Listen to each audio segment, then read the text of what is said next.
Greetings, members, one and all of the Salivation Nation. Silver's cause for concern. Let's explore.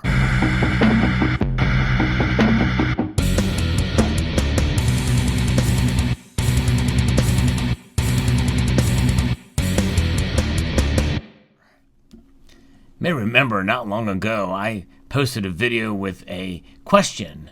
Are you ready to give up on silver? We talked about the frustrations of silver's performance this year. It has been a terrible hedge against inflation, at least. And many people are concerned and frustrated why it's not up, why it should be up considering what's been going on in the economy, the volatility index and where the dollar is, and just the overall general concerns with the economy. And that's just it. Silver would be the cause for concern.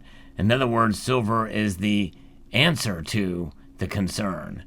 You know, people are worried about what's going to happen to our economy, and understandably so. And they see silver as a way to protect yourself against economic instability. And it's not performing like that this year. But that's just it. We're looking at a year's span of time as to where silver was at the beginning of the year and what we saw with the silver squeeze movement and what's going on now with silver. Why is it not performing? There's more stackers out there now. There's more people getting the physical silver. So the concern is, why is silver not living up to the hype? And that's just it, hype being the key word here. We're going to be very careful about promises or these predictions about where silver is going to go. I somewhat fell into that with my predictions that I gave for the end of the year. Time is ticking away, and it's becoming less and less likely that that's going to occur, of my predictions anyway. And my prediction is relatively modest compared to what some other predictions that have gone out there for silver for this year. I thought maybe it might hit between $30 and $35 an ounce. I somewhat pulled back my prediction to only mention $30 an ounce, and I stuck with it. And you know what? Through this time, I'm still holding out hope that it might hit $30.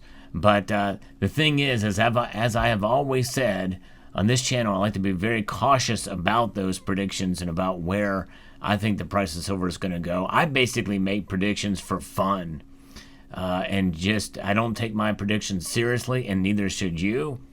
And but nonetheless, when silver underperforms other commodities out there, like copper and other things that are rising due to inflation, it is a cause for concern. However, it's a cause for concern in the short term. The long-term prognosis for silver, I believe, is fair. And what do I mean by that? It's not necessarily good, it's fair. In other words, what does silver do? What has it done for literally thousands of years? It has provided essentially a store of value. And that store of value is slightly different than gold. Because silver, for almost most of human civilization's history in terms of actual civilized nations and empires and nation states and the like, silver has been used as money, transactions, and a lot of people buy it. They look at it as the poor man's gold, which could somewhat be considered possibly an insult to silver or to man. I don't know which one, but nonetheless, there is this idea that silver is the metal for the common man to be able to stack and to hold. But the problem is, the common man goes to buy an ounce of silver at $28 an ounce, plus fairly high premiums, and then it knocks down and it drops $5 an ounce in a time of increasing spending by the federal government and increased CPI, consumer price indexes, and inflation, and it's going down in spot price. Premiums are rising as a percentage basis to that, but still it's cheaper, and if you go to sell it, you're getting less for the metal, there's a cause for concern. But I go back to my 3 Ps during this time, and this is the point of the video where I want to encourage you, silver stackers out there. I want to encourage you in the following way, and this is why I wanted to kind of keep the question open-ended in my prior video, are you ready to give up on silver? We got a mixed result in that video of the people, and I appreciate every single person that commented in there with your honest assessment of silver. It's understandable to be discouraged, but it's also understandable to be encouraged and see this as a buying opportunity. And I believe there's a balance between those two, because there are times where the concern can be as such that you're just not sure how low it's going to go. So you may be pausing on buying for a while, especially considering the premiums these days. Now, when we look at premiums, we have to understand that those premiums that the bullion dealers are charging, there are stair-stepped. In other words, there's multiple premiums involved in silver. You have the cost to manufacture the metal, which is increasing due to fuel costs and the like. Especially with these coins, the Silver Eagles, the U.S. Mint raised their premium. Then there's premiums that are incurred all along the process. The final premium is what the bullion dealer gets to cover their cost and the profit. In the end, you are the one that's paying those premiums above spot price. And so therefore, you are left holding the bag on those premiums at the time of selling, you're reselling your silver and what you're going to get back for your silver. How much of that premium are you going to preserve? In this day and age, you will preserve some of that premium, especially for Silver Eagles. But likely, you're not going to get the same premiums back. Well, most assuredly, you're not going to get the same premiums back that you paid for.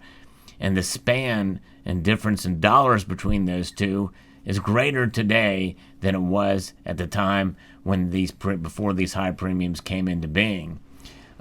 So therefore, you must calculate how you stack silver in general.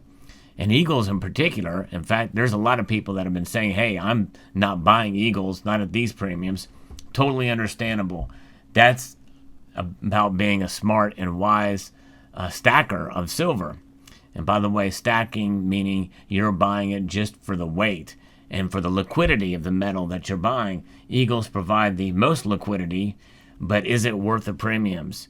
For many of us, it is not, understandably so. So what are these 3 Ps? It is about being patient first and foremost through these times when silver should be performing better than it is now. And it's also about perspective, although that's not necessarily part of the 3 Ps, but do think about it. Maybe it's 4 Ps, keeping in mind perspective of where we are today compared to where we were before the pandemic. And I'm talking about the last decade, essentially, 2018, 2019, when silver was in the teens. And, we came out of a period of time when silver skyrocketed for a very brief amount of time in 2011 to almost $50 an ounce and basically traded down from there, but into the 30s and into the 20s, and then finally, for a long period of time, into the teens. It has now recovered some of that, but it is still now in the low 20s, and people were thinking was going to go a lot higher than that by now. So it's a matter of being patient and holding that perspective. When you take into account inflation and the price that you're paying for the silver and the price that you would get back at the point of sale, silver's not doing too bad when you think about it. Just the paper markets is where, in other words, the spot price is where the suffering is seen if you're a silver stacker. But when you take into account premiums, that's really where you should really calculate the where silver is today. I had a commenter on my last video that said, Sal, you were right. You really can't get Silver Eagles, at least, much less some of this other silver out there, for much less than $30 an ounce. But that's true, and that's right. So in that sense, maybe I am right with my prediction. However, that's not totally fair, because really the price that matters the most is the price at which you sell your silver. And so what is a dealer going to give you for your silver if you need to sell? The other P is persistence. Must be persistent, at least with holding the silver in times like this when it's low. If you don't need to sell it, there's no reason to take that loss. Hold on to your silver. If you're frustrated, understandably so. If you're so frustrated that you're not going to buy, totally understandable. Don't buy unless you're comfortable buying your silver. It's really the bottom line. That's the centerpiece of this thing. That is the Rolo, the plug of it all. Look at that chunky poured silver that I did quite a number of years ago.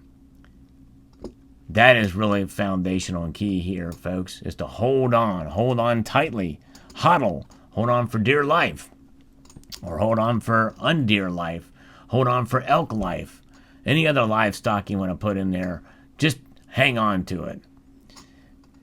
And then the other P that we're going to talk about here in this whole matter of being concerned about silver is perseverance, which is kind of in the same way with persistence.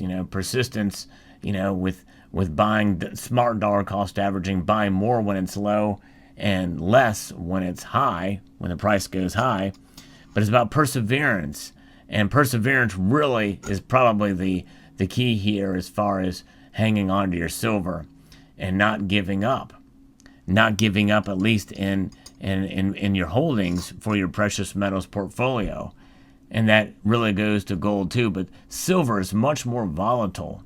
And there were all of these expectations that were had, especially with the beginning of this year. Many people thinking what's going on and the silver squeeze movement and the like, especially with some of the things that they had talked about, expectations that were there that did not hold out, or did not come to fruition, at least at this point in time.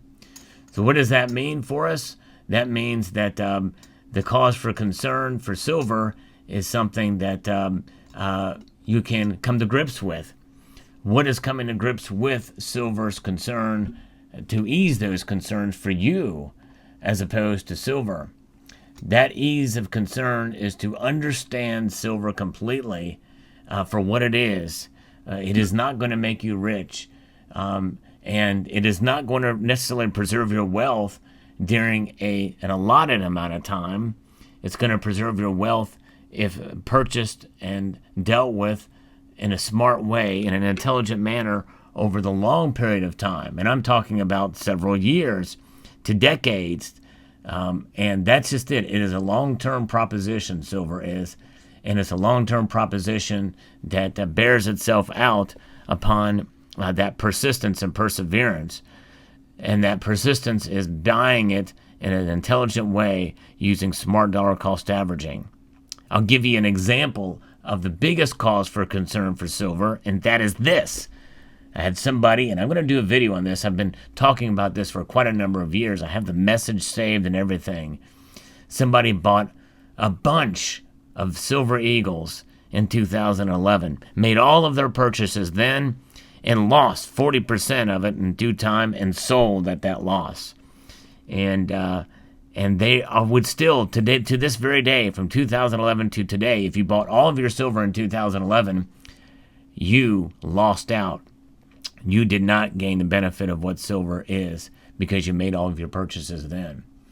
So a little food for thought here. There is a cause for concern for silver, but it's something that you have to reckon yourself with, and you have to understand the fundamentals of what silver is. It's about being realistic about the metal. That's what I believe in being with silver. Silver sells itself in that regard. And when you understand those principles about silver, you're going to be okay with your holdings. Hang tight, and I'd like to extend a multitude of gratitude to you all for taking the time to watch, and encourage you to please rate, share, comment, and subscribe.